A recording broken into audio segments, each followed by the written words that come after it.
സപ്തഭാഷാ സംഗമഭൂമിയായ കന്നഡയും കൈരളിയും കൈകോർക്കുന്ന കാസർഗോഡ് നിന്നും ആരംഭിച്ച പ്രതിപക്ഷ നേതാവ് വി.ഡി. സതീശൻ നയിക്കുന്ന പുതുയുഗ യാത്ര കണ്ണൂർ ജില്ലയിൽ പര്യടനം നടത്തിക്കൊണ്ടിരിക്കുകയാണ്.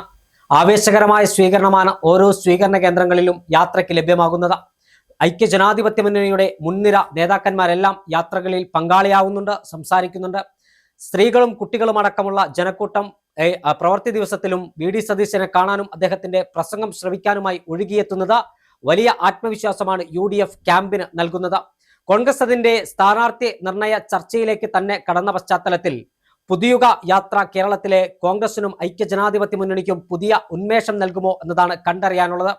വി.ഡി. സതീശന്റെ ചിറകിലേറി ഇത്തരമൊരു യാത്ര തിരുവനന്തപുരത്തിന്റെ പുത്തരിക്കണ്ടം മൈതാനത്ത് സമാപിക്കുമ്പോൾ ഐക്യജനാധിപത്യ മുന്നണിയും കോൺഗ്രസും ലക്ഷ്യം വെക്കുന്നത് കേരള രാഷ്ട്രീയത്തിൽ ഒരു വലിയ മാറ്റമാണ്.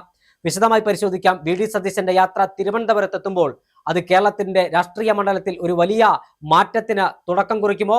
എന്താണ് ഈ യാത്ര കൊണ്ട് ഐക്യജനാധിപത്യ മുന്നണിയും കോൺഗ്രസും ലക്ഷ്യമിടുന്നത്? CPM-ന്റെ തുടർഭരണമെന്ന മോഹം ഈ യാത്ര തല്ലിക്കെടുത്തുമോ?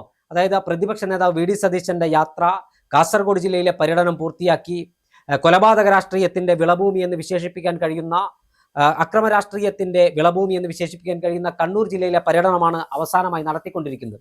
എന്തായാലും വലിയ പ്രതീക്ഷയോടുകൂടിയാണ് ഈ യാത്ര കടന്നുപോകുന്നത്. ഈ യാത്ര തിരുവനന്തപുരത്ത് സമാപിക്കുമ്പോൾ കേരള രാഷ്ട്രീയത്തിൽ വലിയ മാറ്റങ്ങൾ ഉണ്ടാകുമെന്നാണ് കോൺഗ്രസ് നേതാക്കന്മാർ പറയുന്നത്. അതുമാത്രമല്ല, ഈ യാത്രയുടെ ഓരോ ദിവസവും രാവിലെ ഓരോ ജില്ലയിലേക്ക് എത്തുമ്പോൾ അവിടെയുള്ള ആളുകളുമായി പ്രതിപക്ഷ നേതാവ് വി.ഡി. സതീശൻ സംവദിക്കുന്നു, അവർക്ക് പറയാനുള്ള കാര്യങ്ങൾ കേൾക്കുന്നു. യഥാർത്ഥത്തിൽ ഈ യാത്ര കൊണ്ട് വി.ഡി. സതീശനും കോൺഗ്രസും ലക്ഷ്യം വെക്കുന്നത് കേരളത്തിന്റെ ഭരണം പിടിക്കുക എന്ന് തന്നെയാണ്. 10 വർഷത്തെ ഇടവേളയ്ക്ക് ശേഷം അനന്തപുരിയുടെ മണ്ണിൽ കേരളത്തിൽ ഒരു കോൺഗ്രസ് മുഖ്യമന്ത്രിയെ അധികാരത്തിലെത്തിക്കുക എന്ന് തന്നെയാണ് കോൺഗ്രസും ഐക്യജനാധിപത്യ മുന്നണിയും ലക്ഷ്യം വെക്കുന്നത്. ഈ യാത്ര എത്രത്തോളം ജനങ്ങൾ സ്വീകരിച്ചു എന്ന് നമുക്ക് പറയാൻ സാധിക്കും. യാത്ര തുടങ്ങി ഇന്ന് അധിക ദിവസമായിട്ടില്ല. പക്ഷെ ഇപ്പോൾ നിലവിലെ സാഹചര്യത്തിൽ പറയാൻ കഴിയും, യാത്ര പൂർണ്ണമായി കേരളത്തിലെ ജനങ്ങളെ ഏറ്റെടുത്തു. ഇത് വി.ഡി. സതീശന്റെ യാത്ര എന്ന് പറയുന്നതിനപ്പുറം ടീം UDF-ന്റെ യാത്രയാണ്. ജനങ്ങൾ അത് അങ്ങനെ തന്നെയാണ് എടുത്തിരിക്കുന്നത്. സാധാരണക്കാരായ വോട്ടർമാരോട് എല്ലാവരോടും സംസാരിച്ചുകൊണ്ടാണ് വി.ഡി. സതീശൻ പോകുന്നത്. വി.ഡി. സതീശനും UDF-നും പറയാൻ ഒരുപാട് കാര്യങ്ങളുണ്ട്. കഴിഞ്ഞ 10 വർഷമായി LDF സർക്കാരിന്റെ ഭരണ പരാജയം, ശബരിമല സ്വർണ്ണക്കൊള്ള ഉൾപ്പെടെയുള്ള വിഷയങ്ങൾ, ഇത്തരത്തിൽ ഒരുപാട് കാര്യങ്ങൾ സംസാരിച്ചുകൊണ്ട് തന്നെയാണ് കാസർഗോഡ് മുതൽ തിരുവനന്തപുരം വരെ വി.ഡി. സതീശന്റെ യാത്ര കടന്നു വരുന്നത്. ഈ പറയുന്ന എല്ലാവരെയും ഉൾക്കൊള്ളിച്ചുകൊണ്ട്, യുവാക്കളെയും സ്ത്രീകളെയും എല്ലാവരെയും ഉൾക്കൊള്ളിച്ച് എല്ലാവരെയും പരിഗണിച്ചുകൊണ്ട് എല്ലാവരോടും സംസാരിച്ചുകൊണ്ടാണ് ഈ യാത്ര വരുന്നത്. ഈ യാത്രയിൽ കോൺഗ്രസിന്റെ, UDF-ന്റെ, ഐക്യജനാധിപത്യ മുന്നണിയുടെയൊക്കെ മുതിർന്ന നേതാക്കൾ എല്ലാവരും പങ്കെടുക്കുന്നുണ്ട്. ഇതിനൊക്കെ അപ്പുറം ജനങ്ങളുമായി ഒരു ബന്ധം ഊട്ടിയുറപ്പിക്കുക, വരാനിരിക്കുന്ന നിയമസഭാ തെരഞ്ഞെടുപ്പിൽ വിജയിക്കുക, ഇത് തന്നെയാണ് ലക്ഷ്യം. ഇതാണ് പ്രധാന ലക്ഷ്യം. പക്ഷെ അതിനൊക്കെ അപ്പുറം ജനങ്ങളുമായി സംവദിക്കുന്നുണ്ട്, പല കാര്യങ്ങൾ പറയുന്നുണ്ട്, പല പ്രശ്നങ്ങൾ കേൾക്കുന്നുണ്ട്. പ്രകടന പത്രിക, UDF-ന്റെ പ്രകടന പത്രിക പുറത്തിറങ്ങുന്നത് ഒരുപക്ഷെ ഈ സാധാരണക്കാരുമായി സംസാരിച്ച് അവരിൽ നിന്ന് കിട്ടുന്ന ഡേറ്റയുടെ അടിസ്ഥാനത്തിലായിരിക്കണം. ഇനി ഈ യാത്ര അവസാനിക്കുന്നതിന് മുന്നേ തന്നെ സ്ഥാനാർത്ഥി പ്രഖ്യാപനങ്ങൾ ഉണ്ടാകും. ചിലപ്പോ ഒരു ജില്ലയിൽ എത്തുമ്പോഴായിരിക്കും അവിടുത്തെ സ്ഥാനാർത്ഥികളെ പ്രഖ്യാപിക്കുന്നത്. അത്തരം ഒരുപാട് ട്വിസ്റ്റുകൾ ഉണ്ട് ഈ യാത്രയ്ക്ക്. കേരള രാഷ്ട്രീയത്തിൽ ഒരുപാട് പ്രാധാന്യമുണ്ട് ഈ യാത്രയ്ക്ക്. കാര്യം നമുക്കറിയാം, 3 മേഖലാ ജാഥയായി LDF-ന്റെ യാത്രയും പോകുന്നുണ്ട്. അവിടെ ബംഗാളികളെ മുദ്രാവാക്യം വിളിക്കാൻ പഠിപ്പിച്ചത് ഉൾപ്പെടെയുള്ള ട്രോളുകൾ സോഷ്യൽ മീഡിയയിൽ വൈറലാകുന്ന സമയത്താണ് വി.ഡി. സതീശന്റെ യാത്രയ്ക്ക് ഇത്രത്തോളം ജനപിന്തുണ കിട്ടുന്നതെന്ന് ശ്രദ്ധിക്കേണ്ട കാര്യം തന്നെയാണ്. തീർച്ചയായും കോൺഗ്രസ് അതിന്റെ ചരിത്രത്തിലെങ്ങുമില്ലാത്ത രൂപത്തിലുള്ള സ്ഥാനാർത്ഥി പട്ടിക ഈ തെരഞ്ഞെടുപ്പിൽ പുറത്തിറക്കും എന്നാണ് മനസ്സിലാക്കാൻ കഴിയുന്നത്. ഇന്ത്യൻ ഫുട്ബോളിന്റെ ഇതിഹാസ താരം, കറുത്ത പുത്ത് എന്ന് വിശേഷിപ്പിക്കുന്ന IM വിജയനെ പോലെയുള്ള പ്രമുഖർ കോൺഗ്രസിന്റെ സ്ഥാനാർത്ഥി പട്ടികയിൽ ഇടം പിടിച്ചാൽ പോലും അത്ഭുതപ്പെടാനില്ല. പുതുമുഖങ്ങൾക്കും യുവത്വത്തിനും ഒരേപോലെ പ്രാതിനിധ്യം നൽകുന്ന സ്ഥാനാർത്ഥി പട്ടികയായിരിക്കും ഇത്തവണ കോൺഗ്രസ് രംഗത്തിറക്കാൻ പോകുന്നത്. സാംസ്കാരിക നായകന്മാരിൽ ചിലരെങ്കിലും കോൺഗ്രസിന്റെ സ്ഥാനാർത്ഥിയായി കടന്നു വന്നാൽ അത്ഭുതപ്പെടാനില്ല. കോൺഗ്രസിന്റെ ലക്ഷ്യം ഒന്നു മാത്രമാണ്, കേരളത്തിന്റെ മണ്ണിൽ അധികാരം തിരിച്ചുപിടിക്കൂ എന്നത്. ആ അധികാരം തിരിച്ചുപിടിക്കാൻ എന്ത് തരത്തിലുള്ള പ്രവർത്തനം നടത്താനും കോൺഗ്രസ് തയ്യാറാകും.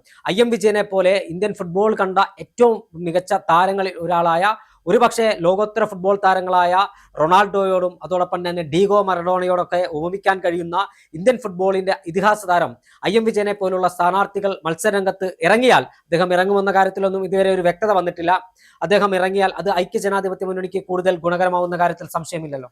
ഇല്ല, സംശയമില്ല. കാര്യം ഐക്യജനാധിപത്യ മുന്നണി പാർട്ടിക്കകത്തുള്ള വ്യക്തികൾക്കപ്പുറം ഒരു സ്ഥാനാർത്ഥിത്വം കൊടുക്കാനുള്ള സാധ്യതയുണ്ടെന്ന് ആദ്യം തന്നെ സൂചനകൾ ലഭിക്കുന്നുണ്ട്.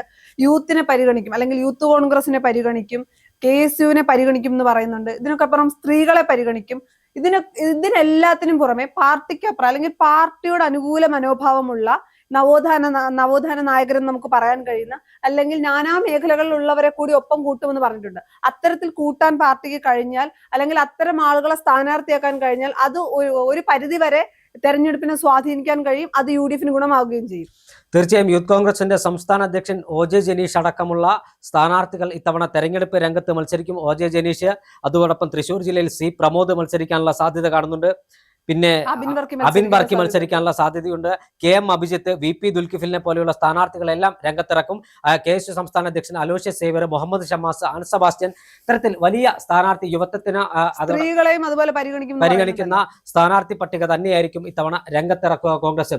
എന്തായാലും IM വിജയനെ പോലെയുള്ള സ്ഥാനാർത്ഥികൾ മത്സര രംഗത്തിറങ്ങിയാണെങ്കിൽ അത് കോൺഗ്രസിന് കുറച്ച് മുൻതൂക്കം നൽകുമെന്ന കാര്യത്തിൽ തർക്കമില്ല. സ്ഥാനാർത്ഥി പട്ടികയെല്ലാം കോൺഗ്രസ് ചർച്ച നടന്നുകൊണ്ടിരിക്കുന്നു. കേരളത്തിൽ ഏറ്റവും മികച്ച സ്ക്രീനിംഗ് കമ്മിറ്റിയാണുള്ളത്. മധുസൂദനൻ മിസ്ത്രി, മുതിർന്ന നേതാവ്, കേരളത്തിന്റെ ഭൂമിശാസ്ത്രം വളരെ കൃത്യമായി അറിയാവുന്ന നേതാവാണ് അദ്ദേഹം. അദ്ദേഹത്തോടൊപ്പം തന്നെ കോൺഗ്രസിന്റെ സ്റ്റാർ ക്യാമ്പയിനർമാരായ സച്ചിൻ പൈലറ്റും കനയ്യകുമാറും, കർണാടകയിലെ മന്ത്രി, ബാംഗ്ലൂരിന്റെ ഹൃദയം തൊട്ടറിഞ്ഞ മന്ത്രി KJ ജോർജ് കൂടി കേരളത്തിന്റെ തെരഞ്ഞെടുപ്പ് ഗോതയിലേക്ക് വരുമ്പോൾ കോൺഗ്രസ് ഏറ്റവും മികച്ച ടീമിനെയാണ്, ക്രീം ടീമിനെയാണ് കേരളത്തിന് ചുമതല നൽകിയിരിക്കുന്നത്. അവരുടെ എല്ലാം നേതൃത്വത്തിൽ മികച്ച സ്ഥാനാർത്ഥികൾ രംഗത്തിറങ്ങും. അതുമാത്രമല്ല, രാഹുൽ ഗാന്ധിയും പ്രിയങ്കയും ഉൾപ്പെടെ കേരളത്തിൽ തെരഞ്ഞെടുപ്പ് പ്രചരണത്തിന് വരികയും ചെയ്യും.